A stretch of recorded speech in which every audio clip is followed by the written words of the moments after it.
하나님의 말씀 보시겠습니다. 오늘 우리에게 주신 하나님의 말씀은 창세기 29장 31절부터 35절의 말씀입니다.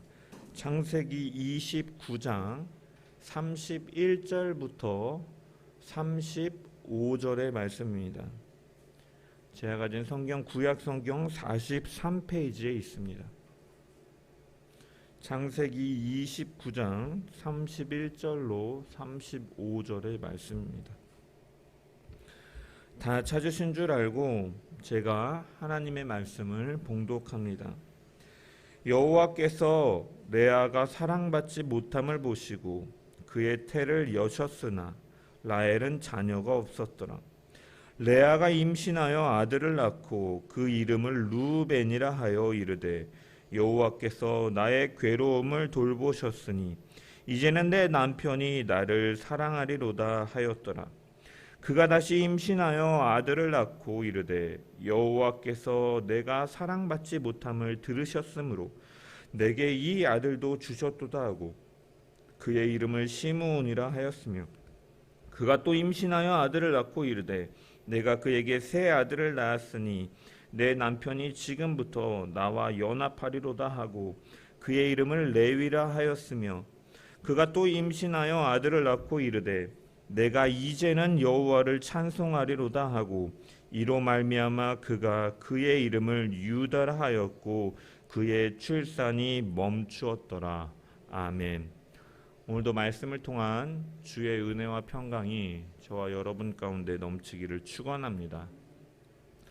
야곱은 형 에서의 위협을 피해서 외삼촌 라반의 집으로 바단 아람으로 피신하였습니다.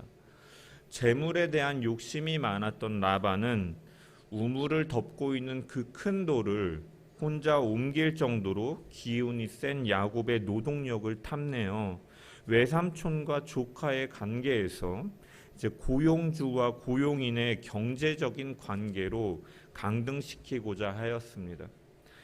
형의 위협으로부터 피신하여 있던 야곱은 별다른 선택지가 없었기 때문에 외삼촌 라반과 계약을 맺었고 당시 야곱은 라반의 둘째 딸인 라헬을 사랑하였기 때문에 그 당시 신부의 몸값의 2배를 내는 것으로 결정하고 라헬을 위해 7년간 일하기로 하였습니다. 하지만 결혼식이 지난 다음 자신의 곁에 있던 것은 자신이 사랑한 라헬이 아닌 레아였음을 보고 깜짝 놀란 야곱은 라반에게 따졌지만 언니보다 아우를 먼저 주는 것은 우리 지방의 풍속이 아니라는 변명과 함께 너가 라헬을 갖고 싶으면 나를 위하여 7년간 더 일하라는 것을 요구받았습니다. 이것은 라반이 저렴한 품삯으로 야곱을 부리기 위해 등쳐먹는 행위였으며 사기꾼이었던 야곱이 그동안 자신이 속여왔던 대로 돌려받게 되는 것을 보여주는 것이고 하나님께서는 이를 통하여서 야곱이 불의한 방법으로 형의 축복을 가로챈 것에 대해서 하나님께서 그 뜻이 분명히 야곱 가운데 있긴 하였지만 그 과정도 보시는 하나님께서는 이것에 대해 결코 기뻐하지 않으셨음을 보여주는 것입니다. 또한 이 야곱을 하나님의 백성답게 만들어 가시는 과정 속에서 야곱을 연단시키고 훈련시키심을 통하여 하나님의 백성으로 만들어 가시는 과정이었습니다. 이러한 배경 속에서 시작된 야곱의 결혼 생활은 레아라는 여인에게 있어서는 시작부터 어떻게 보면 고난의 시간이다라고 할 수가 있습니다. 야곱은 라헬을 사랑하였기 때문에 우리가 읽지는 않았지만 30절의 말씀을 보면 그가 레아보다 라헬을 더 사랑하였다라고 기록되어 있습니다. 그래서 야곱이 얼마나 라헬을 사랑했는지 그가 어떻게 보면 불의한 대우를 받으면서 이렇게 7년이라는 시간 동안 일하는 것조차 며칠로 여길 정도로 일하고 그 기다리는 그 라헬을 어떻게 보면 그만큼 사랑했기 때문에 그 드디어 라헬을 얻었다라고 생각한 그 순간에 레아와의 결혼 생활이 속임수로 인해 시작됐기 때문에 야곱은 라반에게도 감정이 좋지 않았지만 이 레아에게 역시도 감정이 좋지 않았을 것입니다. 하나님께서는 이러한 레아를 보고 안타까워 여기셨습니다. 31절의 말씀을 우리 다시 한번 읽어보겠습니다. 시작. 31절 말씀 보시고 그의 태를 여셨으나 라헬은 자녀가 없었더라. 아멘. 한글 성경은 믿음의 선조가 아내를 미워하는 것이 은혜가 안 된다고 생각했는지 부드럽게 번역해서 사랑받지 못함이라고 번역하고 있지만 사실 히브리어 원어를 보면요, 미워하다, 싫어하다, 증오하다라는 의미를 가진 이 사네라는 이 동사의 수동태 분사형으로 기록되어 있음을 통해서 단순히 사랑을 받지 못하는 상태가 아니라 야곱을 통해서 적극적으로 레아가 줄곧해서 미움을 받았다, 증오를 받았다라는 의미를 담고 있는 것입니다. 이처럼 야곱은 실제로 그녀에게 마음을 여는 것을 거절하고 그를 미워하고 증오하였던 것입니다. 왜 그랬을까? 아마도 야곱은 이 레아를 볼 때마다 내가 저 여자만 아니었어도 7년을 더 종살이할 필요가 없었을 텐데 생각하면서 아마 마음에 응어리진 그 화와 감정들이 나왔을 것입니다. 그렇기 때문에 야곱은 늘 라헬을 편애하고 레아를 가까이 하지 않았던 것이죠. 하나님께서는 그런 레아를 보셨습니다. 여기서 보시다라는 단어는 히브리어 라라는 동사입니다. 보다, 쳐다보다라는 의미로 이 눈으로 바라보는 것을 가리키는 단어이기도 하지만 한편으로는 바라봄을 통하여서 그 대상을 이해하고 알다라는 의미를 가지고 있습니다. 그래서 이 라라는 이 동사의 미완료형이 우리가 잘 알고 있는 이레라는 단어예요. 여호와 이레. 그래서 아브라함이 이삭을 바치는 시험을 통과할 때 사람들은 대부분 하나님께서 준비하셨다라는 것에만 초점을 두지만 이 여호와 이레라는 의미 속에는 하나님께서 아브라함이 믿음으로 그 시험을 준비하고 통과하는 그 과정에 그의 행동을 보시면서 알고서 그에 합당하게 준비하셨다라는 의미가 담겨 있다라고 제가 아브라함에 대해서 말씀을 드릴 때 언급하였던 것입니다. 마찬가지로 하나님께서는 레아를 여기 보면 보셨다라고 기록하고 있어요. 레아가 야곱으로부터 당하는 미움과 서러움을 눈으로 보시고 그를 이해하시고 그의 아프고 슬픈 처지를 알아주셨다라는 의미인 것입니다. 우리는 이처럼 하나님께서 어떠한 분이신가를 우리는 이 한 절의 이 말씀을 통해서도 우리는 너무나 잘 알 수가 있다는. 하나님은 이처럼 외롭고 소외되고 아픈 자들을 외면하시는 분이 아니시라 굽어 살피시는, 이해하시고 그를 바라보시는 하나님이시다라는 것입니다. 레아는 나는 슬픈 여자다, 나는 남편으로부터 사랑도 받지 못하고 미움을 받는 가련한 여자이구나, 야곱의 사랑보다 그러한 사랑을, 야곱의 사랑을 갈구하였지만 그것이 채워지지 않아서 슬퍼하고 있을 때 하나님께서는 그를 바라보셨고 그에게 다가가셨고 그를 알아주시면서 야곱의 사랑보다 더 크고 좋은 하나님의 사랑으로 그녀를 덮어주신 것입니다. 사람에게 사랑을 받지 못해 외로움을 느끼는 그 순간 하나님께서는 더 사랑하여 주시고 위로하여 주고 계신 것입니다. 그래서 하나님께서는 그녀의 태를 열어주셨습니다. 우리는 그동안의 창세기를 보면서 아브라함과 사라의 그 관계에서 이삭이 나올 때도 그러했고 이삭과 리브가 사이에서 이 에서와 야곱이 나오는 것을 통해서 아이를 갖고 낳는 것은 누구의 손에 달려있다, 바로 창조주 하나님께서 주셔야만 낳을 수 있다라는 것을 우리는 계속해서 확인했습니다. 특별히 성경은 이 하나님의 백성인 이스라엘 백성들의 이 번성이 인간적인 생리적인 그러한 관계 속에서 쉽게 얻어진 것이 아니라 그렇게 어렵게 얻어진 것은 바로 하나님의 주권과 섭리 가운데 있음을 반복적으로 보여주는 것이다라고 말씀을 드렸어요. 즉 세상에 태어난 모든 사람은 결코 우연이라든지 사고 쳐서 결혼했다라는 표현처럼 어떠한 사고로 빚어진 결과가 아니라 하나님의 놀라운 계획과 섭리 속에서 이루어지는 하나님의 작품이다라는 것입니다. 마찬가지로 레아가 아이를 갖게 된 것은 하나님께서 그의 인생을 만져가셨고 그에게 축복하셨기 때문이다라는 거예요. 이러한 과정 속에서 여러분 우리가 이 땅에 온 것이 하나님의 선물로 하나님의 주권과 하나님의 섭리 속에서 우리가 이 땅에 지음을 받았고 보냄을 받은 줄 믿습니다. 그렇기 때문에 우리가 소중한 존재이죠. 하나님께서는 이 레아를 사랑하시고 위로하시고 그의 태를 여셨습니다.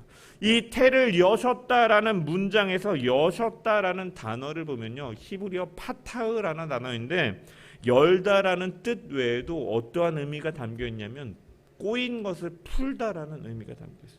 그리고 시작하다라는 의미가 담겨 있습니다. 열다라는 뜻은 풀다, 시작하다. 즉 하나님께서는 레아의 태를 여시는 순간부터 레아는 자신이 꼬이고 엉켜있던 인생의 문제가 풀리기 시작했고, 나아가서 이 순간부터 레아는 새로운 인생이 시작되었음을 보여주고 있는 것입니다. 물론 현실과 환경은 당장은 그대로였지만 야곱은 여전히 그녀를 사랑하지 않았지만 하나님의 손길을 바라봄을 통하여서 하나님의 사랑을 느끼게 되었고 그의 마음과 문제와 괴로움이 해결되어 소망과 기쁨으로 나아갈 수 있게 되는 그 시작점이 되는 것이 바로 하나님의 은혜로부터 시작되었던 것입니다. 우리는 이 말씀을 바라보면서 내 인생은 왜 이렇게 따분하고 나는 왜 이렇게 외롭지? 나를 알아주는 한 사람이 단 한 사람도 없구나라고 외로운 마음이 우리가 들 수가 있습니다. 인생을 살다 보면 인생은 고단하고 야곱의 표현처럼 험악한 세월을 사는 것처럼 누가 나의 마음을 알아줄까? 아무도 모르는 것 같은 시간이 분명히 있다라는 것이에요.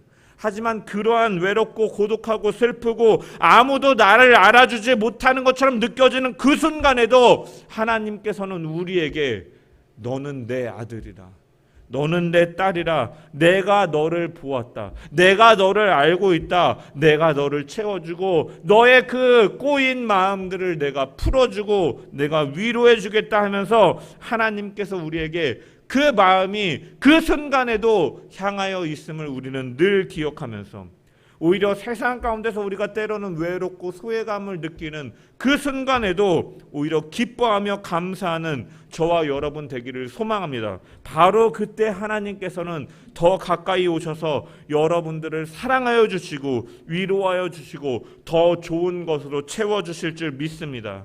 두려워 말라. 내가 너와 함께 하겠다. 내가 너와 약속한 이것을 이루기까지 내가 너를 떠나지 않겠다라는 그 하나님의 약속이 내가 너를 도와주리라, 내가 너를 굳세게 하리라 하는 그 은혜가 바로 우리 가운데 흐르고 있음을 기억하면서 늘 하나님을 바라보고 그 사람을 체험하는 저와 여러분 되시기를 간절히 주님의 이름으로 축원합니다. 이러한 하나님의 은혜 속에 아들을 갖게 된 레아는 아들의 이름을 붙이게 됩니다. 32절의 말씀을 우리 같이 읽어보겠습니다. 시작. 레아가 임신하여 아들을 낳고 그 이름을 르우벤이라 하여 이르되 여호와께서 나의 괴로움을 돌보셨으니 이제는 내 남편이 나를 사랑하리로다 하였더라. 레아는 자신이 낳은 아이의 이름을 르우벤이라고 지었습니다. 이 르우벤이라는 이름은 보다라는 이름의 의미의 라와 아들이라는 이름의 이 의미의 벤이라는 단어가 합성된 이 이름으로 보라 아들이라 라는 의미입니다. 이것은 하나님께서 나의 고통을 살펴보시고 나를 보시고 나에게 아들을 주셨다라는 의미로 지은 것입니다. 또한 아들을 얻음을 통해서 하나님이 나의 괴로움을 위로하셨다라는 것입니다. 자신의 고통을 다 보시는 하나님이심을 고백하면서 그는 르우벤이라고 이름을 지은 것입니다. 레아는 남편인 야곱과 동생 라헬로 인하여서 얼마나 괴로움과 갈등과 멸시를 당하였는지 모릅니다. 위로가 무엇보다도 필요한 여인이었는데 고대 근동에서 자손과 땅에 대해서는 굉장히 중요한 의미라고 아브라함의 언약을 통해서 저희가 말씀드렸던 것처럼 그러한 중요한 아들을 그에게 주심으로 인해서 그는 크나큰 위로가 되고 복이 되었던 것입니다. 또한 레아는 이 첫 아들을 자신에게 주었으니 이제부터는 그 야곱이 자신을 사랑해 주지 않을까 하는 기대감도 보였습니다. 하지만 그녀의 기대는 물거품이었죠. 33절의 말씀을 보면 그가 다시 임신하여 아들을 낳고 이르되 여호와께서 내가 사랑받지 못함을 들으셨으므로 내게 이 아들도 주셨다고 그의 이름을 시므온이라 하였더라. 이미 르우벤을 낳았지만 여호와께서 내가 사랑받지 못함을 들으셨으므로 여전히 바뀌지 않는 시간이었다라는 것이에요. 레아는 르우벤을 낳고서 남편으로부터 사랑을 받을 것이라고 기대했지만 남편의 마음은 크게 달라진 것이 없었다라는 것이에요. 그래서 둘째를 낳을 때도 내가 미움을 받았기에 하나님께서 나의 울음을 들으시면서 이 아이를 주셨도다라고 고백하면서 이름을 듣다라는 이름의 그 의미의 샤마에서 유래된 시므온이라고 이름을 지은 것입니다. 그녀는 이러한 표현들을 통해서 어떻게 해서든지 남편의 마음을 돌려보려고 이 애를 많이 썼었을 것임을 우리는 본문을 통해 유추해 볼 수가 있습니다. 그러나 남편 야곱의 마음을 돌이킨다는 것은 어떻게 보면은 불가능이었다라는 것입니다. 라헬의 그 자리를 자신이 차지하려는 하는 것은 역부족이었다라는 것입니다. 그러한 시간들을 통해서 그는 끊임없이 좌절하고 상처받고 절망받는 시간이었던 것입니다. 레아는 이러한 시간 속에서 계속해서 반복됩니다. 셋째를 또 낳습니다. 34절에 보면 그가 또 임신하여 아들을 낳고 이르되 내가 그에게 새 아들을 낳았으니 내 남편이 지금부터 나와 연합하리로다 하고 그의 이름을 레위라 하였다.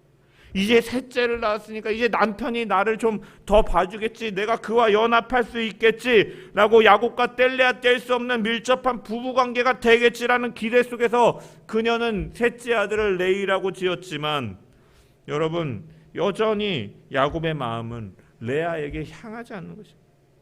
셋째 아들을 낳고 연합하리로다라는 그러한 이름과 무색하게 야곱의 마음은 레아에게 향하지 않았다라는 것입니다. 그리고 그러자 넷째 아들이 태어나는데 그 이름을 이제 유다라고 짓습니다. 35절의 말씀을 보면 그가 또 임신하여 아들을 낳고 이르되 내가 이제는 여호와를 찬송하리로다 하고 이로 말미암아 그가 그의 이름을 유다라 하였고 그의 출산이 멈추었더라. 레아는 오랜 시간 동안 남편의 사랑을 갈구하며 기다렸지만 어떻게 보면 지칠 대로 지친 상처만이 남았습니다. 이런 과정들을 통해서 레아는 깨달았습니다. 남편을 의지하는 것이 아니라 이제 그의 마음이 점점 더 하나님을 향하여 나아가고 있는 것이죠. 그래서 유다를 낳았을 때는 그가 남편에게 어떠한 기대를 갖기보다는 이제 여호와를 찬송하리로다 하면서 그의 마음이 온전히 하나님께로 향하고 있다라는 것입니다. 우리가 주목해 봐야 되는 것은 레아가 아들들의 이름을 짓는 의미들을 볼 수가 있습니다. 여러분 레아가 이름을 지을 때 그 아버지 자신의 원래 집인 이 라반이 숭배하던 우상신이 아닌 남편의 하나님, 이 하나님 여호와께서 자신의 탄식을 보시고 들으시고 그 아이들을 주셨다라고 고백하고 있는 것입니다. 넷째 유다의 이름이 그 사실을 더욱더 선명하게 보여주는 것이죠. 내가 이제는 여호와를 찬송하리로다. 지금까지 눈물과 한숨으로 하나님께 울부짖어 간구하던 레아의 기도는 이제 감사와 찬양으로 유다로 바뀌었다라는 것입니다. 하나님의 은혜를 날마다 나의 현실은 당장에 바뀌지 않지만 그 순간 속에서 내게 베푸시는 하나님의 사랑의 손길과 은혜를 경험함을 통하여서 하나님의 은혜를 깨닫고 자신의 시선을 이제는 남편이 아닌 점점 하나님을 향해 보면서 감사와 찬양을 드리고 있는 것입니다. 지금까지는 자기의 괴로움을 들으시고 위로하시는 하나님으로 이제 부르짖다가 이제는 하나님 자체를 찬양하고 있는 것이고 그의 신앙의 고백으로 하나님을 대하고 있는 것입니다. 그녀가 친정집의 종교를 버리고 아브라함의 하나님을 믿는 신앙인으로 변하고 있음을 우리는 이 아들들을 낳는 과정을 통해서 우리는 살펴볼 수가 있는 것입니다. 그녀는 남편에게서 받지 못한 위로와 사랑을 하나님께 받음을 통해서 의지하고 싶었지만 결코 자신에게 마음을 허락하지 않는 남편을 대신해서 하나님을 의지하는 사람으로 변화되고 나아가고 있음을 우리는 바라볼 수가 있다는 것입니다. 특별히 첫째 아들과 둘째 아들의 이름을 지을 때 하나님께서 약자들을 향해서 소외된 자들에게 대한 이 섭리를 가장 잘 나타내는 묘사하는 두 동사 보았다, 들었다라는 이름을 가지고 지음을 통해서 그녀의 신앙이 이렇게 나와 같이 연약하고 외롭고 소외받고 배척당하는 자를 사랑하시는 그 하나님의 손길을 바라봄을 통하여서 그는 신앙인의 모습으로 나아갔고 나중에 야곱이 고향 땅으로 돌아갈 때 그 순간에도 아직 깨닫지 못하고 자신의 아버지의 그 우상인 이 드라빔을 훔쳐 도망가는 라헬과 대조를 이루는 레아의 모습을 우리는 바라볼 수가 있다는 것입니다. 하나님께서는 이 불쌍한 여인을 외면하지 않으셨습니다. 먼저 하나님의 긍휼하심이 레아에게 임하였고 그녀의 마음과 그녀의 믿음과 그녀의 형편을 다 아시고 그를 위로하셨던 것입니다. 시편 34편 18절에 보면 여호와는 마음이 상한 자에게 가까이 하시고 중심에 통회하는 자를 구원하시는도다. 레아는 비록 남편의 사랑은 받지 못했지만 그 탄식하는 심령 속에서 하나님의 은혜를 입었고 찾아오시는 하나님을 경험하였고 그는 그 하나님의 사랑과 은혜 속에서 실망과 좌절을 신앙으로 이겨나가는 신앙인의 모습을 보이고 있다는 것입니다. 여러분, 여기서 우리는 또한 찾아오시는 하나님의 모습을 바라볼 수가 있습니다. 세상의 모든 종교는 인간이 신을 찾아가는 프로세스로 되어 있습니다. 명상을 통하여서, 자선과 구제를 통하여서, 아니면 어떠한 고행과 수행을 통하여서 신을 만나겠다, 어떠한 철학적인 사고를 통해서 깨달음을 얻음을 통해서 내가 신에 있는 그 자리로 나아가겠다라고 생각을 합니다. 그러한 문화 속에서 변질되어 들어온 기독교 문화 중에 하나가 관상기도죠. 내가 깊이 묵상하고 하나님의 자리로 읊조리면서 나아가면 내가 하나님을 만날 수 있다. 여러분, 이건 성경적이지 않죠. 하나님이 우리를 찾아오셔야 만날 수가 있는 거죠. 어찌됐든 모든 종교는 인간이 하나님을, 신을 찾아가는 구조이지만 참된 신이시면서 살아계신 하나님, 긍휼이 많으신 하나님은 이처럼 먼저 바라보시고 먼저 들으시고 먼저 찾아오시는 하나님이심을 믿으시길 소망합니다.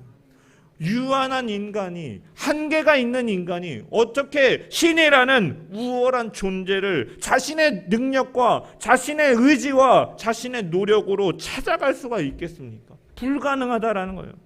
다른 종교에 행여나 신이 존재한다 치더라도 이처럼 그들이 말하는 것처럼 수행과 고행과 어떠한 철학적인 깨달음과 자선과 자신의 노력으로 인하여서 그 신께 나아갈 수 있다면, 있는 것이라면 그 신은 사실은 인간과 별 차이 없는, 별 볼 일 없는 신이다라는 것이에요. 그렇기 때문에 인간의 노력으로 나아갈 수가 있는 것이죠. 하지만 하나님은 우월하신 분이시고 무한하신 분이기 때문에 사실은 우리의 힘으로는 찾아갈 수가 없는 것이죠. 그래서 욥은 그가 욥기에 이렇게 고백합니다. 내가 어찌하여 하나님을 발견하고 그의 처소에 나아가랴.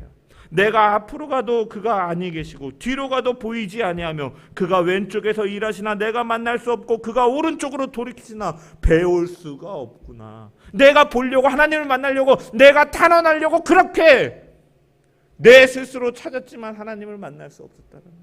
하나님은 결코 우리의 열심에 의해서 발견되고 움직이는 분이 아니시다라는 것입니다. 다만 그분은 우리의 아픔과 슬픔을 못 본 채 내버려 두시는 것이 아니라 바라보시고 들으시고 먼저 찾으시고 일하시고 위로하시는 바로 사랑의 하나님이신 줄 믿습니다.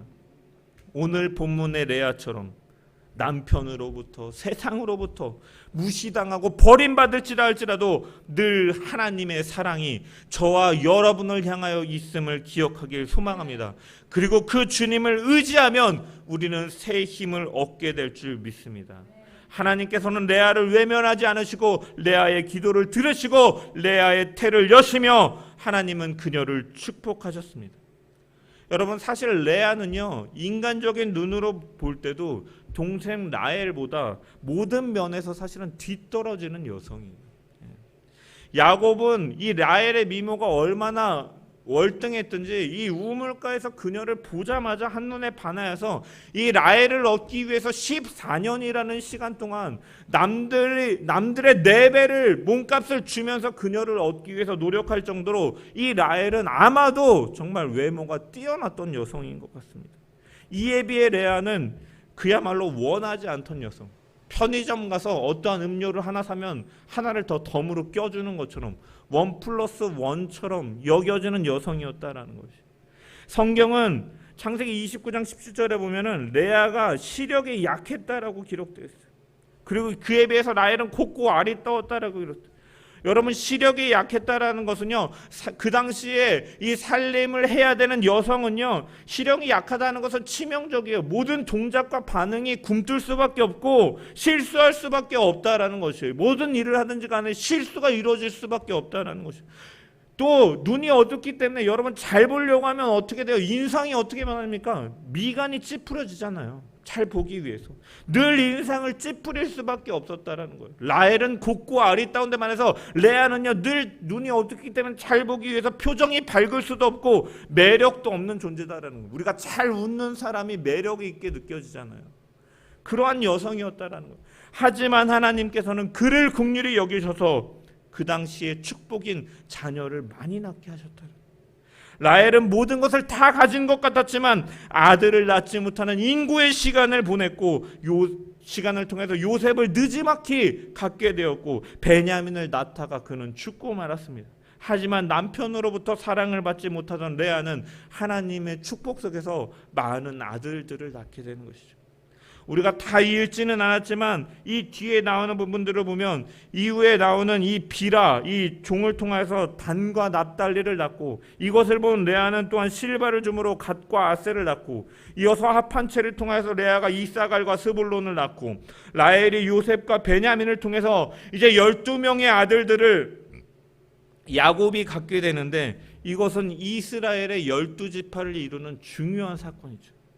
그런데 그 중에서 어떻게 보면 야곱에게 사랑받지 못하던 레아는 6명이라는 아들을 낳고, 성경에 언급되는 이 디나라는 딸을 낳고, 이 제사장의 역할을 감당하는 일반 지파에서 빠진 레위 지파와 5개의 지파의 뿌리가 바로 어디에서 나오느냐? 레아에게서 나오고 있다는 것이죠.